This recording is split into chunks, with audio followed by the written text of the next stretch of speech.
আসসালামু আলাইকুম প্রিয় দর্শক, জানিয়ে দিব এখনকার আলোচিত সকল দেশীয় খবর। শুরুতেই জানিয়ে দেব সংবাদ শিরোনামগুলো। আব্দুল আওয়াল মিন্টু, জামায়াতের অতীতের রেকর্ড খারাপ, তাদের যোগ্যতা সম্পন্ন লোক নেই। বিএনপি ক্ষমতায় এলে পদ্মা ব্যারাজ নির্মাণ করা হবে, ফরিদপুরের তারেক রহমান। জানাবো দ্য উইক সাক্ষাৎকার, বিএনপি সরকার গঠন করলে এনসিবির অবস্থান কি হবে, যা জানালেন নাহিদ ইসলাম। এবং সর্বশেষ জানাবো মুসাব্বির হত্যা, শুটার রহিম ৫ দিনের রিমান্ডে। প্রিয় দর্শক, এতক্ষণ দেখছিলেন সংবাদ শিরোনামগুলো, এখন জানাবো বিস্তারিত খবর। আব্দুল আওয়াল মিন্টু, জামায়াতের অতীতের রেকর্ড খারাপ, তাদের যোগ্যতা সম্পন্ন লোক নেই। ফেনী ৩ আসনে ধানের শীষ মনোনীত প্রার্থী ও বিএনপি ভাইস চেয়ারম্যান আব্দুল আওয়াল মিন্টু বলেছেন, জামাত নির্বাচনে একবার সুযোগ চাচ্ছে, তাদেরকে সুযোগ দিলে দেশ ধ্বংস হয়ে যাবে, কারণ তাদের অতীতের রেকর্ড খারাপ, তাদের যোগ্যতা সম্পন্ন কোনো লোক নেই। আব্দুল আওয়াল মিন্টুর সমর্থনে গণমিছিল শহরের আতাতুর্ক সরকারি মডেল হাই স্কুল মাঠ থেকে শুরু হয়ে শহরের প্রধান সড়ক প্রদক্ষিণ করে। মিছিলে নেতৃত্ব দেন ধানের শীষের প্রার্থী আব্দুল আওয়াল মিন্টু। দাগনভূঞা উপজেলা বিএনপির আহ্বায়ক আকবর হোসেনের সার্বিক তত্ত্বাবধানে গণমিছিলে উপজেলা বিএনপির সদস্য সচিব কামরুদ্দিন সহ আরও অনেকে উপস্থিত ছিলেন। বিএনপি ক্ষমতায় এলে পদ্মা ব্যারাজ নির্মাণ করা হবে, ফরিদপুরে তারেক রহমান। বিএনপি চেয়ারম্যান তারেক রহমান বলেছেন, বিএনপি ক্ষমতায় এলে ফরিদপুর অঞ্চলে পদ্মা ব্যারাজ নির্মাণ করা হবে। সমগ্র অঞ্চল ঘিরে আমরা পদ্মা ব্যারাজ নির্মাণ করতে চাই, যাতে ক্রাইসিস সেলে বা শুকনা মৌসুমে এই এলাকার মানুষের পানির কষ্ট না থাকে, চাষাবাদের কষ্ট না থাকে। এর আগে দুপুর ১২টার দিকে জনসভা শুরু হয়, বেলা ৩:৩টায় জনসভায় যোগ দেন তারেক রহমান। এছাড়া পদ্মা নদীর ভাঙন প্রতিরোধে ব্যবস্থা নেওয়ার প্রতিশ্রুতি দেন তারেক রহমান। তিনি বলেন, এই এলাকার অন্যতম একটি সমস্যা হচ্ছে নদী ভাঙন। আমরা পরিকল্পনা গ্রহণ করেছি যে কিভাবে নদী ভাঙনের বিরুদ্ধে প্রতিরোধ গড়ে তুলতে হবে, যাতে করে এই এলাকায় মানুষ জমি জমা রক্ষা করতে পারে, কারণ বৃহত্তর ফরিদপুর কৃষি প্রভাব একটি এলাকা। এই এলাকায় পাট শিল্প আছে। পাট শিল্পকে যদি সহযোগিতা করতে পারি, পাট রপ্তানির মাধ্যমে আমরা বৈদেশিক মুদ্রা অর্জন করতে পারব। এই চরাঞ্চলে ভুট্টা চাষিদের পাশে আমরা দাঁড়িয়ে সহযোগিতা করতে চাই। বিএনপির চেয়ারম্যান বলেন, জনগণের যদি সমর্থন থাকে তাহলে ইনশাল্লাহ যে কোনো বড় কাজ করা সম্ভব হবে। ধানের যদি বিজয়ী হই, ইনশাল্লাহ পর্যায়ক্রমে সব বাস্তবায়নে হাত দিতে পারব। জনসভায় জেলা বিএনপির আহ্বায়ক সৈয়দ মোদাসের আলী সভাপতিত্ব করেন। জনসভায় বৃহত্তর ফরিদপুর অঞ্চলের ৫ জেলায় ১৫টি সংসদীয় আসনে মনোনীত প্রার্থীদের পক্ষে ধানের শীষে ভোট চান তারেক রহমান। এতে ৫টি জেলার কর্মী সমর্থকেরা অংশ নেন। দ্য উইক সাক্ষাৎকার, বিএনপি সরকার গঠন করলে এনসিবির অবস্থান কি হবে, যা জানালেন নাহিদ ইসলাম। নাহিদ ইসলাম এক জটিল অবস্থানে দাঁড়িয়ে আছেন। বাংলাদেশের সবচেয়ে নতুন রাজনৈতিক দল জাতীয় নাগরিক পার্টির আহ্বায়ক হিসেবে তিনি দলটিকে শুরু থেকেই বিদ্যমান রাজনৈতিক ব্যবস্থার বিরুদ্ধে একটি সরকারপন্থী শক্তি হিসেবে তুলে ধরেছেন।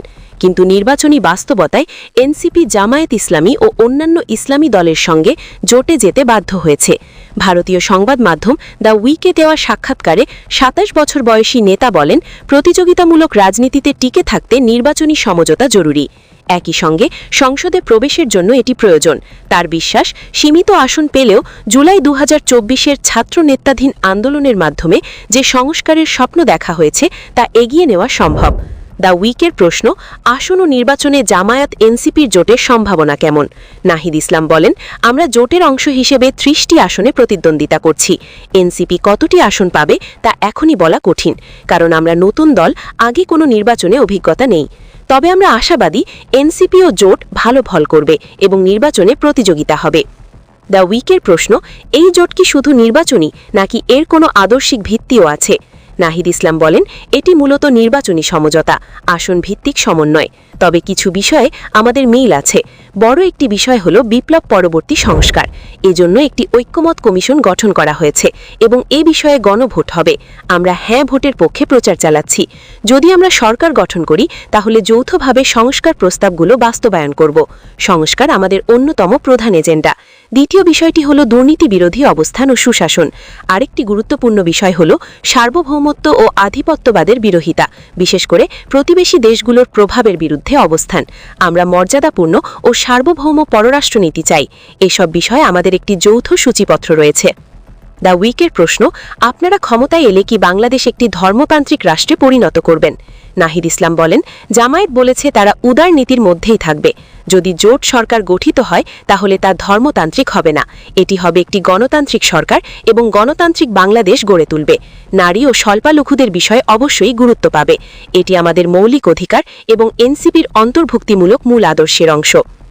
দ্য উইকের প্রশ্ন, আসন পরিচালনা অভিজ্ঞতা না থাকায় যে সমালোচনা রয়েছে তার জবাব কি? নাহিদ ইসলাম বলেন, বাংলাদেশের মানুষ নতুন ও তরুণ নেতৃত্ব চায়। তথাকথিত অভিজ্ঞ দলগুলো যেমন বিএনপি অতীতে খুব ভালো শাসন দিতে পারেনি, মানুষ ভিন্ন কিছু দেখতে চায়। দ্য উইকের প্রশ্ন, সমালোচকেরা বলেন জামায়াত চরম ডানপন্থী আদর্শের প্রতিনিধিত্ব করে। স্বল্পালঘুদের সুরক্ষা নিয়ে উদ্যোগের জবাব কি? নাহিদ ইসলাম বলেন, আমাদের আলাদা ইশতেহার আছে। জামায়াত তাদের আগের অবস্থান থেকে অনেকটা সরে এসেছে এবং বলেছে তারা পুরনো মূল আদর্শের ভিত্তিতে সরকার গঠন করবে। তারা অন্তর্ভুক্তিমূলক কথা বলছে, এমনকি জাতীয় সরকারের কথাও বলছে। তবে নারী ও স্বল্পালঘুদের প্রশ্নে আমাদের মূল অবস্থান যদি ক্ষতিগ্রস্ত হয় তাহলে এই জোট টিকে থাকবে না। দ্য উইকের প্রশ্ন, ওসমান হাদির হত্যাকাণ্ড কি এনসিপিকে বড় জোটে যাতে প্রভাবিত করেছে? নাহিদ ইসলাম বলেন, ওসমান হাদির হত্যার পর আমরা এই সিদ্ধান্ত নিয়েছি কারণ আমরা দেখেছি বাংলাদেশ আধিপত্যবাদী শক্তিগুলো ষড়যন্ত্র করছে এবং জুলাইয়ের নেতাদের হত্যার মাধ্যমে টার্গেট করছে। শুরুতে আমরা এককভাবে নির্বাচন করতে চেয়েছিলাম, কিন্তু এখন আদর্শগতভাবে একা থাকার চেয়ে সব শক্তি মোকাবেলা করা বেশি জরুরি হয়ে উঠেছে। দ্য উইকের প্রশ্ন, যারা এনসিপির কাছ থেকে স্বাধীন রাজনীতির প্রত্যাশা করেছিল তাদের কাছে এই জোটকে কিভাবে ব্যাখ্যা করবেন? নাহিদ ইসলাম বলেন, এটি বাস্তব প্রয়োজন থেকে গড়া একটি নির্বাচনী জোট। আমরা যদি মিত্রদের সঙ্গে আমাদের এজেন্ডা বাস্তবায়ন করতে পারি তাহলে তা দেশের জন্য ভালো হবে। যদি আমাদের আদর্শগত অবস্থান পুরোপুরি ক্ষতিগ্রস্ত হয় তাহলে আমরা পুনর্বিবেচনা করব, কিন্তু এই মুহূর্তে জুলাইয়ের শক্তিগুলো সংসদে প্রবেশ ও নির্বাচনী রাজনীতিতে টিকে থাকা জরুরি। দ্য উইকের প্রশ্ন, এই সিদ্ধান্ত নিয়ে এনসিপির ভেতরে কি মতভেদ ছিল? নাহিদ ইসলাম বলেন, দলের ভেতরে সংখ্যাগরিষ্ঠের সমর্থন ছিল, কেউ কেউ ভিন্ন মত পোষণ করেছে। প্রায় 10 থেকে 12 জন দল ছেড়ে গেছেন। তারা মনে করেছেন এই সিদ্ধান্ত তাদের নীতির সঙ্গে সাংঘর্ষিক। আমরা তাদের সিদ্ধান্তকে সম্মান করি এবং এখনও তাদের স্বাগত জানাই। এটি ছিল সংখ্যাগরিষ্ঠের নেওয়া একটি যৌথ সিদ্ধান্ত এবং অধিকাংশ সদস্যই এদের সমর্থন দিয়েছে। এনসিপির সাবেক কিছু নেতা স্বতন্ত্রভাবে নির্বাচন করার সিদ্ধান্ত নিয়েছেন। আমরা তাদের শুভকামনা জানাই। জুলাইয়ের নেতাদের সবাইকে এক দলেই থাকতে হবে এমন নয়, তারা যদি স্বতন্ত্রভাবে দাঁড়াতে চান তা করতেই পারেন। দ্য উইকের প্রশ্ন, অধ্যাপক মোহাম্মদ ইউনুসের সঙ্গে আপনি ঘনিষ্ঠ ছিলেন। অন্তর্বর্তী সরকারের কার্যক্রম আপনি কিভাবে মূল্যায়ন করলেন? নাহিদ ইসলাম বলেন, একটি বড় অর্জন হল সংস্কার বিষয়ক গণভোটের উদ্যোগ নেওয়া। সরকার অর্থনীতি স্থিতিশীল করার চেষ্টা করেছে, তবে আইন শৃঙ্খলা নিয়ন্ত্রণে ও জন আকাঙ্ক্ষা বাস্তবায়নে তারা ব্যর্থ হয়েছে। তবে সংকটকালে নেতৃত্ব দেওয়ার জন্য জাতি সব সময় অধ্যাপক মোহাম্মদ ইউনুসের কাছে কৃতজ্ঞ থাকবে। মানুষের প্রত্যাশা খুব বেশি ছিল, সে প্রত্যাশা পুরোপুরি পূরণ হয়নি। পুরনো প্রতিষ্ঠিত শক্তি ও অভিজাত অলিগার্ক শ্রেণী দ্রুত আবার সংগঠিত হয়েছে। তারা পুরনো ব্যবস্থায় টিকিয়ে রাখতে চায়। এই লড়াই গণতান্ত্রিক উপায়ে ও অর্থনৈতিক ন্যায় বিচারের জন্য চালিয়ে যেতে হবে। বিএনপি যদি পরবর্তী সরকার গঠন করে তাহলে এনসিপির অবস্থান কি হবে? নাহিদ বলেন, জনগণের ম্যান্ডেটের মাধ্যমে যে কোনো সরকার গঠিত হলে আমরা তাতে মেনে নিব। সংস্কার গণভোটে পাশ হলে এবং সরকার তা বাস্তবায়ন করলে আমরা স্থিতিশীলতার জন্য সহযোগিতা করব। দেশের প্রতিষ্ঠানগুলো ভেঙে পড়েছে, সেগুলো নতুন করে গড়ে তুলতে হবে। কে ক্ষমতায় আছে তার চেয়ে জাতীয় ঐক্য বেশি গুরুত্বপূর্ণ। দ্য উইকের প্রশ্ন, ভারতের সঙ্গে ভবিষ্যৎ সম্পর্ককে আপনি কিভাবে দেখেন? নাহিদ ইসলাম বলেন, আমরা ভারতের সঙ্গে বন্ধুত্বপূর্ণ কার্যকর সম্পর্ক চাই, তবে ভারতের বাংলাদেশ নীতিকে পরিবর্তন আনতে হবে। সীমান্তে হত্যা, পানি বণ্টন নিয়ে বিরোধ এবং রাজনৈতিক হস্তক্ষেপ বন্ধ হতে হবে। শেখ হাসিনাকে ফেরত আনার দাবি আমাদের নির্বাচন ইশতেহারের একটি প্রধান দাবি। যাদের বিরুদ্ধে ইতিমধ্যে রায় দেওয়া হয়েছে সেই শেখ হাসিনা ও অন্যদের ভারত যদি ফেরত পাঠায় তাহলে ভালো সম্পর্ক সম্ভব, তা না হলে সম্পর্ক কঠিন হয়ে উঠতে পারে। প্রিয় দর্শক, এই ছিল এখনকার গুরুত্বপূর্ণ নিউজ। আরও গুরুত্বপূর্ণ নিউজ নিয়ে ফিরছি কিছুক্ষণের মধ্যে। নিউজগুলো সবার আগে দেখার জন্য এই চ্যানেলটি সাবস্ক্রাইব করে আমাদের সাথে থাকুন। ধন্যবাদ।